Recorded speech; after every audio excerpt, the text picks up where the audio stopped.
Nikolai Nikolayevich Yudenich was a commander of the Russian Imperial Army during World War I. He was a leader of the anti-communist white movement in northwestern Russia during the Civil War. Biography. Early life. Yudenich was born in Moscow, where his father was a minor court official. Yudenich graduated from the Alexandrovsky Military College in 1881 and the General Staff Academy in 1887. He first served with the Life Guards Regiment in Lithuania from November 1889 to December 1890.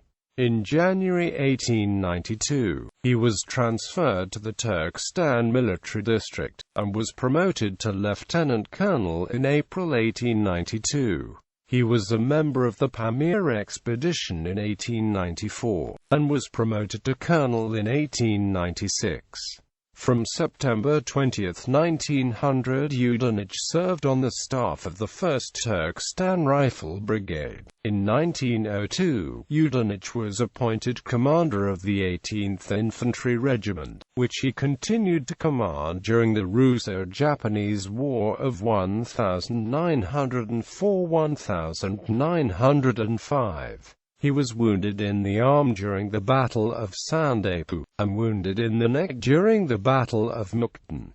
At the end of the war, he was promoted to Major General. Subsequently, from February 1907, Yudenich served as quartermaster of the General Staff of the Caucasus Military District. He was promoted to Lieutenant General in 1912, and served as Chief of Staff at Kazan, followed by the Caucasus Military District in 1913. World War I. At the beginning of World War I, Yudenich was appointed Chief of Staff of the Russian Caucasus Army. The detachment's operations included the Battle of Sarikamish, a victory against Enver Pasha of the Ottoman Empire. In January 1915, Yudenich was promoted to General of Infantry, and replaced Count Ilarion Ivanovich Vorontsov-Dashkov as commander of the Caucasus Campaign. Yudenich tried to exploit the Turkish defeat by attacking into Turkish territory, specifically around Lake Van during the Siege of Van. While the Russians did capture Van in May 1915, they were forced to withdraw from the city 2 months later. The Ottoman Third Army reoccupied Van in August. At this time, Grand Duke Nicholas, having been removed from command of all of Russia's armies, was put in charge of the Caucasus region. Yudenich was given a free hand by the Grand Duke, and, in September, the Russians retook Van and re-established the administration for Western Armenia in June 1916. Fighting back and forth around this region continued for the next 14 months without a clear victory for either side. In 1916, Yudenich successfully carried out an offensive, winning the Battle of Erzurum and the Trebizond campaign. In the summer of that year, his forces fought off a Turkish counter-attack culminating in the Battle of Erzincan. During this battle, Yudenich was awarded the Order of St. George, the final time this decoration was awarded in the Russian Empire. Following the February Revolution, in 1917 Yudenich was appointed commander of the Caucasus Front, but in May the Russian Provisional Government removed him from command for insubordination, and on the direct orders from Alexander Kerensky, he retired from the army. Yudenich then relocated from Tbilisi to Petrograd, where he supported the Kornilov Revolt, White Army following the October Revolution of 1917. Yudenich went into hiding from the Bolsheviks, sheltered by a former sergeant of the Life Guards of Lithuania who had served with Yudenich from his time in the Pamirs. He managed to escape to exile in Finland in January 1919.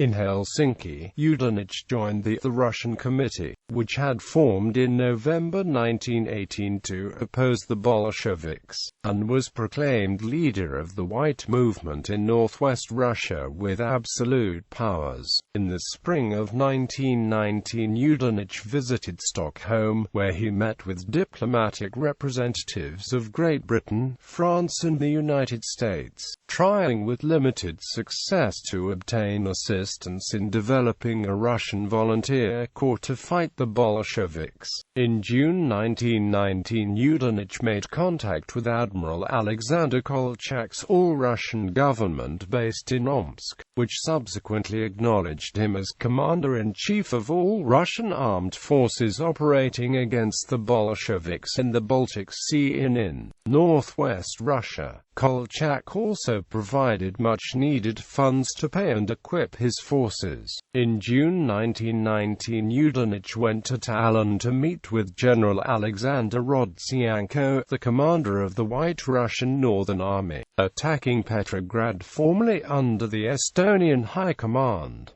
Yudenich appointed Rodzianko as his aide. In August 1919, under pressure from the British government, ad hoc in order to issue a legally binding guarantee of the independence of his key ally Estonia, Yudenich was forced to create the counter-revolutionary Northwestern government, which included monarchists, socialist revolutionaries and Mensheviks.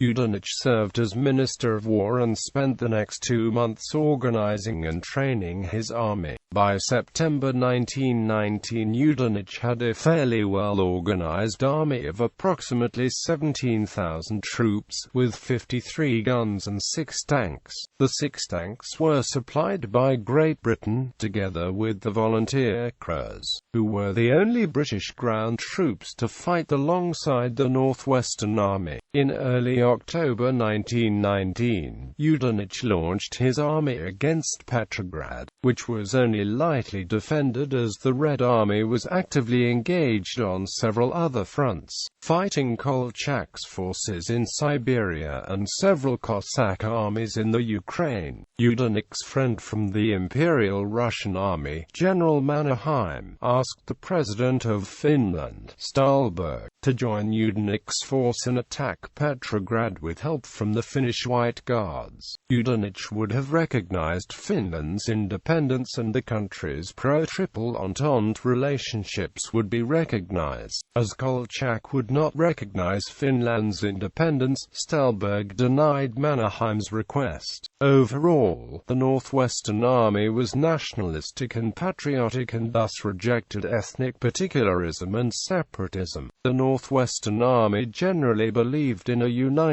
multinational Russia and opposed separatists wanting to create nation-states. On the 12th of October 1919, the Whites retook Yamburg.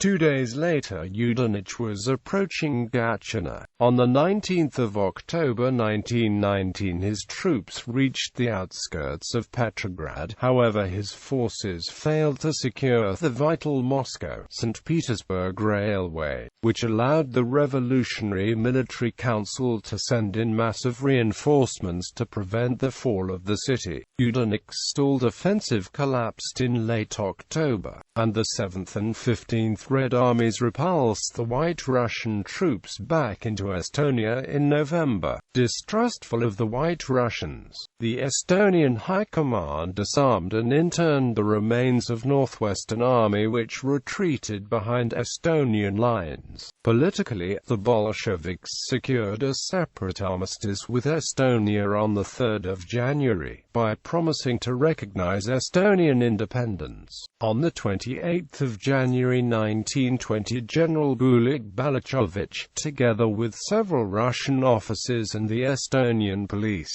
arrested Yudenich as he tried to escape to Western Europe with Northwestern Army funds. A large amount of money was found with him. These funds were confiscated and distributed to the soldiers of the disbanded White Army as a final salary. Diplomatic pressure from Great Britain and France soon led to Yudenich's release from prison.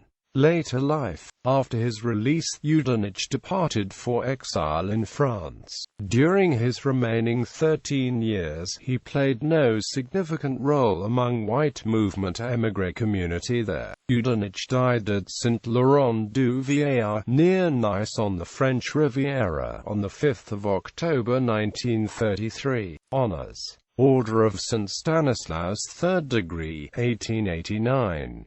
Order of St. Anne, 3rd degree, 1893. Order of St. Stanislaus 2nd degree 1895. Order of St. Anne 2nd degree 1900. Order of St. Vladimir 4th degree 1904. Order of St. Vladimir 3rd degree with swords 1906. Order of St. Stanislaus 1st degree with swords 1906. Gold Sword for Bravery 1906. Order of St. Anne 1st degree 1909. Order of St. Vladimir 2nd degree with swords 1913. Order of St. George 4th class 1916. Order of St. George 3rd class 1916. Order of St.